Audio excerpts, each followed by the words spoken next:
So we've seen the reactions, we've seen some good development of stuff, and we've also seen the development of rationalism. Now, here's where philosophy, if you will, is going to start taking hold on the way we think about things.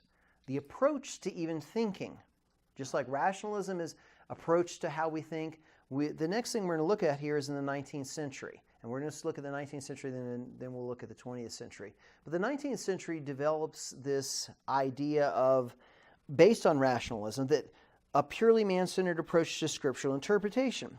And this is again found in the notion that man's reason would be able to determine what the scripture taught in light of, now here's the shift, subjective, your personal experience. So in other words, I've experienced this, so I can reason and read and understand what the scripture is saying based on my personal experience. So it's kind of, what does the Bible mean to me? Now, we haven't got to full existentialism, and we haven't got to full neo-orthodoxy yet, but the subjectivism, it makes it now, the scriptures are now subjective. You can't read them with objectivity. You read them with subjectivity. And that type of an idea really creates a problem. Now, there's also some great exegetical stuff, some good scholarly works that would be considered, good Protestant stuff, but we also get some bad stuff here. So a little bit more about subjectivism. So basically this rejects the scripture as authority because it's now man's experience, not reason. So you've reasoned to the point where it's now my experience, which provides the interpretive methodology for what the scriptures are saying. So I can read the scriptures, I can apply all these other grammatical, historical, rhetorical rules to understanding what it says, but what does it mean? It's now interpreted through my personal experience. So it is now subjective. Even if you said, yes, I believe Jesus is God's Son, but what does that mean to me? My experience of him being the Son is this. Whoa, hold on. So you can get a lot of problems here. And some of the noted leaders of this were a gentleman named Friedrich Schleiermacher, 1768 to 1834, and he placed a stress on one's feelings and one's self-consciousness in religion. And this was actually a reaction to the formalism and the rationalism. Here's the reason, and here's the arguments. He was like, no, it needs to be based on our feelings and our self-consciousness. And you see this type of stuff coming back to the surface now in our time period. Feelings-based. Well, this is what I feel about this. This is how I felt about it. And it's, again, a combination of the existentialism we'll talk about right now. What was sad is he said he believed that many religions were more, quote-unquote, true than Christianity. So, all faiths lead to God type of thing. Well, this guy's like, and oh, by the way, there's some better ones than Christianity lead you to God. But Soren Kierkegaard, 1813 to 1855, this guy is known as the father of the modern existentialism. And basically he relegated reason to the lowest level of human operation. So the rationalists were raising reason to the top. And of course Hume and some other people pretty much shot that down. But Kierkegaard says, no, instead of the highest, it's the lowest.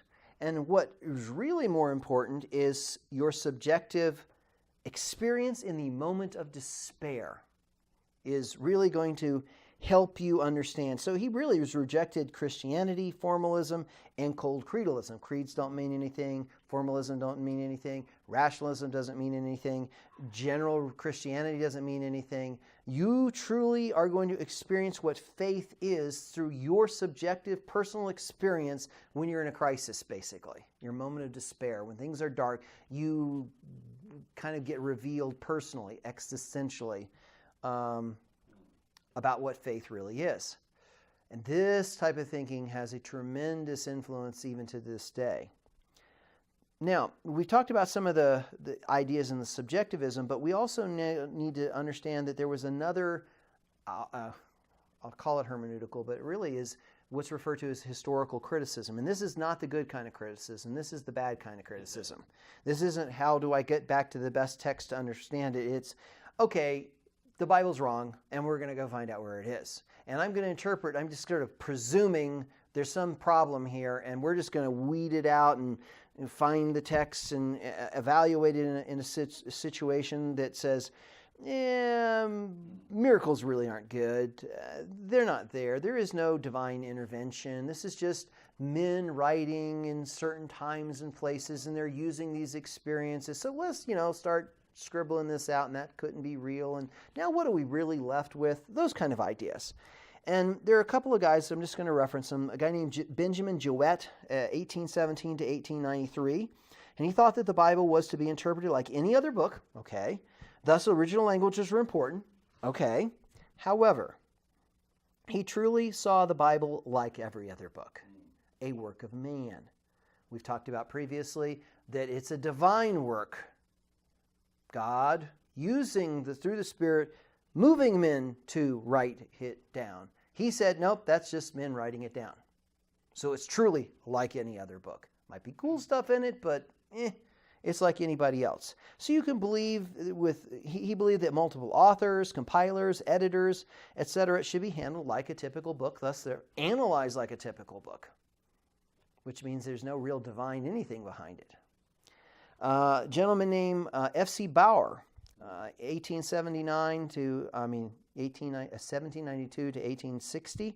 He was the founder of what's referred to as the Tübingen School in Germany, and he saw the development of Christianity as a gradual expansion of Judaism into a world religion. And he was influenced by Hegel. And Hegel is the guy who was the dialectic analysis guy. He influenced Karl Marx and people like that. And it was the analysis, dialectic analysis, which was thesis, antithesis, synthesis, which isn't a bad process of thinking. Here's a thesis, here's the synthesis or the antithesis of it. Now, what kind of synthesis, what kind of thing do we draw from that kind of thinking? But using that, he said, okay, Peter and Paul are antagonistic groups, two schools of thinking, Peter's thinking and Paul's thinking, the Jews and the Greeks type of an idea. And eventually, this synthesized, thesis, antithesis, synthesis, into the ancient Catholic Church.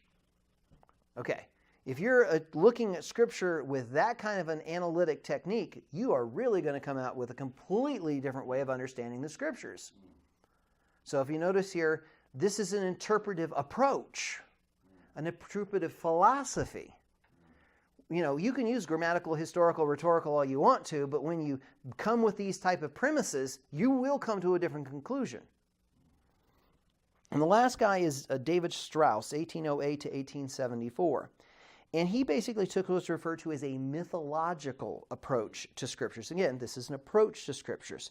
And thus he designs the grammatical, historical approach as well as miracles, because it's mythological. So the Bible is essentially a book of myths and need to be understood as you would understand mythic literature. Because mythic literature, the way most people look at mythic literature, and again, that's a whole other subject, is here are people trying to explain life using gods and deities and events and omens and that kind of stuff, and say, so it's kind of mythological, and the real actual things that happen really aren't that important. There's no real historicity involved. These are just stories that are going to tell you ideas, but it's really myth. It didn't even really happen. So when you interpret the Scriptures mythologically, wow. I mean, did Abraham exist? Well, not really. What about Jesus? Well, he's just wow. You got all sorts of problems. Question, yeah. So, Rick, these guys this would be a full-blown development in terms of denial of divine inspiration and inerrancy. Yeah, there is no inspiration, there is no inerrancy. Out the window. Yeah, even if they give a little lip service to it, practically, walk like a duck, quack like a duck, it's a duck, there's no, the Bible is just a book. Okay. Just a book. And how do I approach it and how do I look at it is, mythologically or dialectic analysis, whatever, that's kind of what we're going to end up with. So, not to despair. In the 1800s, not everybody was going off the deep end. There were some really good exegetical commentators who were like, okay, no, we're going to keep going down these paths. And some of these guys, some of their work and some of the works of these guys are still considered classics today. You can look them up, you can use them, you can get great stuff. And I'm just going to read a few of these guys. J.A. Alexander, Henry Alford, Albert W. Barnes, Charles Ellicott, F. Godet, Godet's commentary on the Book of John, Charles Hodge, Robert Jameson, Carl Keel, J.B. Lightfoot, F.B. Westcott, and Theodore Zahn. And there's a bunch of those guys that did some really good stuff. You can read them today, and they didn't wander off the path. They didn't go down ways that are kind of freaky. I mean, you may not agree with everything they said, but that's with any of us. But they did really good work there. So it wasn't just all craziness during the 1800s. Next, we're going to turn to the 20th century.